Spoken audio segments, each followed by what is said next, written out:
Budget સત્રની શરૂઆત પહેલા રાષ્ટ્રપતિ દ્રૌપદી મુર્મુએ લોકસભા અને રાજ્યસભાના સંયુક્ત સત્રને સંબોધિત કરી રહ્યા છે. રાષ્ટ્રપતિએ કહ્યું હતું કે ગત વર્ષ ભારત માટે ઐતિહાસિક સિદ્ધિઓથી ભરેલું છે. તેમણે મહિલા અનામત કાયદો ઘડવા બદલ સાંસદોને અભિનંદન આપ્યા હતા. તેમણે એશિયન ગેમ્સના ઇતિહાસમાં સૌથી વધુ મેડલ, ચંદ્રયાન-3ની સફળતા અને રામ મંદિર નિર્માણના સપનાની પૂર્તિનો ઉલ્લેખ કર્યો હતો. રાષ્ટ્રપતિએ રામ મંદિરનો ઉલ્લેખ કરતાની સાથે જ હાજર સાંસદોએ ટેબલ થપથપાવીને તેમને અભિનંદન પાઠવ્યા હતા. તેમણે કહ્યું હતું કે રામ મંદિરની આકાંક્ષા સદીઓથી હતી, જે આ વર્ષે પૂરી થઈ છે. રાષ્ટ્રપતિના કહેવા પ્રમાણે ગુલામીના યુગમાં બનેલા કાયદા હવે ઇતિહાસનો હિસ્સો બની ગયા છે. ટ્રિપલ તલાકની દુષ્ટ પ્રથાને ખતમ કરવા માટે સરકારે કડક કાયદાકીય જોગવાઈઓ કરી છે. ગોવાના મનોહર એરપોર્ટથી અમદાવાદના સરદાર વલ્લભભાઈ પટેલ એરપોર્ટ પર આવતી ફ્લાઇટમાં જતા પહેલા એરપોર્ટ પર એક મુસાફરે પોતાની પાસે બોમ્બ હોવાનું જણાવ્યું હતું. ફ્લાઇટ ટેકઓફ થતા પહેલા ગોવા એરપોર્ટ પર સ્ટાફ દ્વારા સિક્યોરિટી ચેકિંગ દરમિયાન દરેક વ્યક્તિને પૂછવામાં આવે છે કે તેમની પાસે કોઈ પ્રતિબંધિત સામાન લઈ જઈ રહ્યા છે કે નહીં. ત્યારે આ અમદાવાદના વ્યક્તિએ પોતાની પાસે બોમ્બ છે તેમ સ્ટાફને જણાવ્યું હતું. આથી સ્ટાફ ચોંકી ઉઠ્યો હતો અને ચેકિંગ કરતા કશું મળ્યું ન હતું. જોકે આ બાદ ગોવા પોલીસે આ યુવાન સામે ફરિયાદ દાખલ કરી છે. બાદમાં તેની પાસે કોઈ શંકાસ્પદ વસ્તુ ન મળતા પોલીસ હવાલે કરવામાં આવ્યો હતો. પોલીસ દ્વારા તેના પર એફઆઈઆર દાખલ કરવામાં આવી હતી. ઉલ્લેખનીય છે કે ગોવાથી સવારે 7:25 વાગ્યે સ્પાઇસ જેટની ફ્લાઇટ ગોવાથી અમદાવાદ એરપોર્ટ પહોંચી છે, પરંતુ આ સમગ્ર ઘટનાને કારણે 2 કલાક મોડી એટલે કે 9:30 વાગ્યે ફ્લાઇટ ગોવાના એરપોર્ટથી ટેકઓફ થઈ હતી. પાકિસ્તાનમાં 8 ફેબ્રુઆરીએ યોજાનારી સામાન્ય ચૂંટણીના 8 દિવસ પહેલા પૂર્વ વડાપ્રધાન ઇમરાન ખાનને બીજી વખત સજા સંભળાવવામાં આવી છે. ખાન અને તેની પત્ની બુશરા બીબીને ચૂંટણી તોશાખાના સંદર્ભ કેસમાં 14 વર્ષની જેલની સજા ફટકારાઈ છે. ત્યારબાદ ખાન 10 વર્ષ સુધી કોઈ સરકારી પદ પર રહી શકશે નહીં. આ નિર્ણય હેઠળ બંને પર 23.37 કરોડ રૂપિયાથી વધુનો દંડ પણ ફટકારવામાં આવ્યો છે. ગઈકાલે મંગળવારે રાવલપિંડીની સ્પેશિયલ કોર્ટે ખાનને સિક્રેટ લેટર ચોરીના કેસમાં 10 વર્ષની જેલની સજા સંભળાવી હતી. તેમની સાથે પાકિસ્તાન તહરીક-એ-ઇન્સાફ પાર્ટીના નેતા અને પૂર્વ વિદેશ મંત્રી શાહ મહમૂદ કુરેશીનું નામ પણ હતું. ખાનને 24 દિવસની જેલની સજા ફટકારાઈ છે. ગયા મહિને જ નેશનલ એકાઉન્ટેબિલિટી બ્યુરોએ ખાન અને બુશરા બીબી વિરુદ્ધ તોશાખાના સંબંધિત કેસ નોંધ્યો હતો. રાજકોટ મનપાનું વર્ષ 2024-25નું 2,817.80 કરોડનું ડ્રાફ્ટ બજેટ સ્ટેન્ડિંગ કમિટી સમક્ષ મ્યુનિસિપલ કમિશનર આનંદ પટેલ દ્વારા રજૂ કરવામાં આવ્યું છે. 31/1/2024ના રોજ રજૂ કરવામાં આવેલ ડ્રાફ્ટ બજેટની અંદર 17.77 કરોડના કરબોજ સાથેનું ડ્રાફ્ટ બજેટ રજૂ કરાયું છે, જેમાં ગાર્બેજ કલેક્શનમાં ચાર્જ બમણો કરવા સૂચન કરાયું છે. હાલમાં પ્રતિદિન ₹1 લેવામાં આવે છે, જે વધારીને ₹2 લેવા અને વોટર ચાર્જ વાર્ષિક 1500થી વધારી 1600 કરવા સૂચન કરવામાં આવ્યું છે. જોકે આગામી લોકસભાની ચૂંટણીને ધ્યાનમાં રાખીને કરબોજ વગરનું બજેટ સ્ટેન્ડિંગ કમિટી દ્વારા રજૂ કરવામાં આવે તેવી શક્યતા સેવાઈ રહી છે. નવા ભડેલા માધાપર વિસ્તારમાં સ્પોર્ટ્સ સંકુલ 150 લાખના ખર્ચે ડેવલપ કરવામાં આવશે. વોર્ડ નંબર 7, 10 અને 15માં 30 લાખના ખર્ચે સ્માર્ટ આંગણવાડી બનાવવામાં આવશે. ગોધરા શહેરના પોલન બજારમાં ચા પીવા આવેલા વ્યક્તિના ઘર પર લાગેલા સીસીટીવી હટાવવાની અદાવતે 3 ઇસમો દ્વારા તલવાર અને લોખંડની પાઇપ વડે હુમલો કરવામાં આવ્યો હતો, જે સમગ્ર ઘટના સીસીટીવીમાં કેદ થઈ હતી. જ્યારે બી ડિવિઝન પોલીસે સીસીટીવીના આધારે ત્રણેય ઇસમો ઉપર કાયદેસરની કાર્યવાહી હાથ ધરી છે. ત્રણેય ઇસમોએ મોહસીનને જણાવ્યું હતું કે હયાતની વાડી વિસ્તારમાં આવેલા આદમ મસ્જિદ પાસે રહેતા તારા ફોઈના દીકરા મોહસીન અબ્દુલ ગની તંતયાના ઘર પર લગાવેલા સીસીટીવી કેમેરા તું કેમ હટાવી દેતો નથી? આજે તો તને મારી જ નાખવાનો છે, તને જીવતા રહેવા દેવાનો નથી.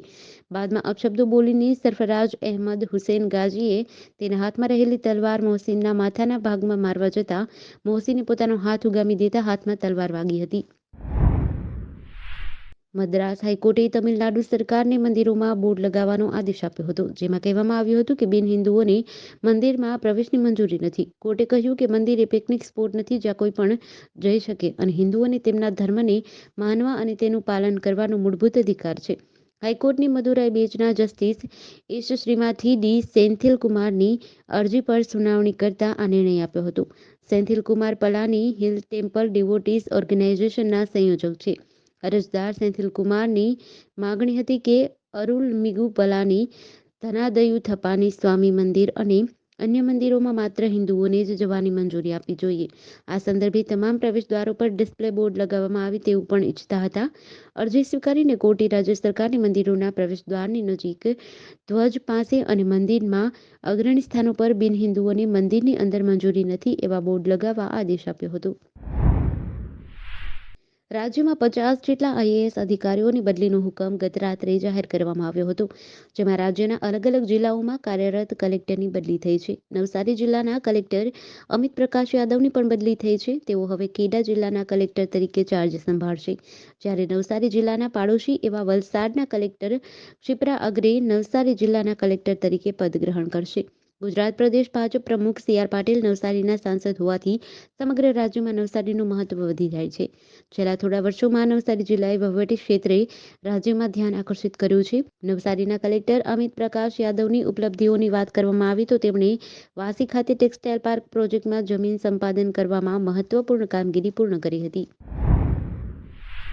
અમદાવાદ મુંબઈ નેશનલ હાઈવે પર વડોદરા નજીક એક્સપ્રેસ હાઈવે ટોલનાકા પાસે રેલવેના પાટા ભરેલી ટ્રક અને પાવડર ભરેલી ટ્રક વચ્ચે અકસ્માત સર્જાયો છે. આ અકસ્માતમાં એક ટ્રકનો ડ્રાઈવર કેબિનમાં ફસાઈ ગયો હતો, જ્યારે અન્ય એકને ગંભીર ઈજા પહોંચતા સારવાર અર્થે ખસેડાયો હતો. આ બનાવની જાણ ફાયર બ્રિગેડની ટીમને થતાં તુરંત જ સ્થળ પર ટીમ દોડી ગઈ છે. ફસાયેલા ડ્રાઈવરને બહાર કાઢી હોસ્પિટલે ખસેડાયો છે. જોકે તેની હાલત ગંભીર હોવાનું સામે આવ્યું છે. બંને ઈજાગ્રસ્તમાંથી એકનું મોત નીપજ્યું છે. મૃતકની ઉંમર 30 વર્ષ હતી, જ્યારે ગંભીર ઈજા પહોંચી છે તેની સારવાર ચાલુ છે. હાલમાં આ બંને વ્યક્તિના નામ સામે આવ્યા નથી. આ બનાવને પગલે હાઈવે ઉપર 5 કિમીનો લાંબો ટ્રાફિક જામ થયો છે. હાલ પોલીસ અને એક્સપ્રેસ હાઈવે ઓથોરિટી દ્વારા ટ્રક હટાવવાની કામગીરી શરૂ કરાઈ છે. પાટણ જિલ્લામાંથી પસાર થતી નર્મદા કેનાલ વારંવાર વિવાદોમાં આવે છે. અહીં ખાસ કરીને રાધનપુર સાંતલપુર પંથકની કેનાલો ખેડૂતો માટે સમસ્યારૂપ બને છે. ઉનાળામાં પાણી છોડવામાં આવતું નથી તો ચોમાસામાં રિપેરિંગ કે મરામત નથી થતી અને શિયાળામાં નર્મદાના અધિકારીઓની ભ્રષ્ટ કોન્ટ્રાક્ટરોની મિલીભગતને લઈને કેનાલો ક્યાંક તો ઓવરફ્લો થાય છે અને બીજી બાજુ કેનાલો તૂટી જાય છે. નબળી ગુણવત્તાને લઈને કેનાલમાં ગાબડા પડે છે, જેથી લાખો લીટર પાણીનો વેડફાટ થાય છે. સાથે જ આજુબાજુના ખેતરોમાં ઊભા પાકમાં પાણી ફરી વળતા ખેડૂતોના મોઢામાં આવેલો કોળિયો છીનવાઈ જાય છે. રાધનપુર અને સમી પંથકની કેનાલોએ ખેડૂતો માટે મુશ્કેલી ઊભી કરી છે. સમી તાલુકામાંથી પસાર થતી રાફ કેનાલ જે સિંગોતરિયા ગામ પાસે ઓવરફ્લો થતાં નજીકના ખેડૂતના ખેતરમાં પાણી આવી જતા જીરાના પાકને નુકસાન થયું છે. બસ્તરના ટેકલગુડેમમાં પોલીસ કેમ્પ પર નક્સલીઓના હુમલામાં 3 જવાનો શહીદ થયા છે. 14 જવાનો ઘાયલ થયા છે. ઘાયલોને પહેલા હેલિકોપ્ટર દ્વારા જગદલપુર લાવવામાં આવ્યા હતા. અહીંથી તેમને રાયપુર લઈ જવામાં આવી રહ્યા છે. ઉલ્લેખનીય છે કે વર્ષ 2021માં ટેકલગુડેમમાં નક્સલી હુમલામાં 23 જવાનો શહીદ થયા હતા. કોબરા એસટીએફ ડીઆરજી ટીમ જૂનાગુડા અલેગુડા વિસ્તારમાં સર્ચ કરી રહી હતી. બપોરે 3 થી 4ની વચ્ચે નક્સલીઓએ ઓચિંતો હુમલો કર્યો અને ટીમ પર ગોળીબાર કર્યો હતો. આ દરમિયાન સુરક્ષા દળોએ પણ નક્સલવાદીઓને જડબાતોડ જવાબ આપ્યો હતો. જ્યારે સેનાએ જડબાતોડ જવાબ આપ્યો તો માઓવાદીઓ જંગલની આડમાં ભાગવામાં સફળ થયા. અથડામણમાં એક સૈનિકને ગોળી વાગી હતી, જ્યારે 3 જવાનોને સામાન્ય ઈજા થઈ હતી. ઘાયલ જવાનોની હાલત ખતરાની બહાર છે.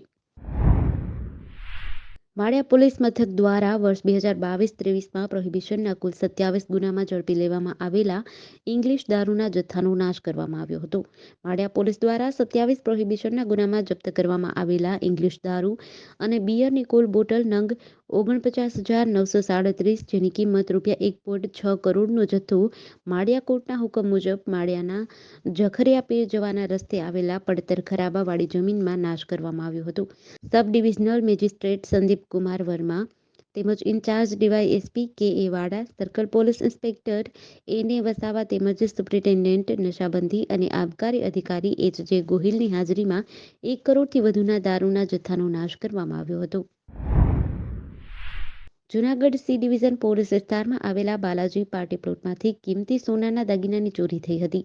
લગ્નમાં પરિવાર દાંડિયા રાસ રમતો હતો ત્યારે કોઈ અજાણ્યા વ્યક્તિ કારમાંથી અલગ-અલગ સોનાના દાગીનાના 3 બોક્સ ચોરી ગયા હતા, જે અંગે સી ડિવિઝન પોલીસ સ્ટેશનમાં ફરિયાદ દાખલ થઈ હતી. જૂનાગઢ સી ડિવિઝન પોલીસ દ્વારા 10 લાખથી વધુની દાગીનાની ચોરી કરનાર તસ્કરને પકડી પાડવા ટીમો બનાવવામાં આવી હતી. બાલાજી પાર્ટી પ્લોટના સીસીટીવી ફૂટેજના આધારે આરોપી સુધી પકડવા પોલીસે તપાસ હાથ ધરી છે, જેમાં પોલીસને સફળતા મળી હતી. 10 લાખથી વધુની કિંમતના સોનાના દાગીના ચોરનાર ધરમ જસવંત ધાંધિયા નામના શખ્સને રાજકોટથી પકડી પાડવામાં આવ્યો હતો. પકડાયેલ ઈસમ પાસેથી ચોરી થયેલ તમામ મુદ્દામાલ પોલીસે કબજે કર્યો હતો. આ ઈસમ ધરમ જસમત ધાંધિયા આર્થિક સંકળામણમાં આવ્યો હતો, જેથી તે લગ્ન પ્રસંગમાં પાર્ક કરેલી ગાડીઓની રેકી કરી તેમાંથી ચોરી કરતો હતો.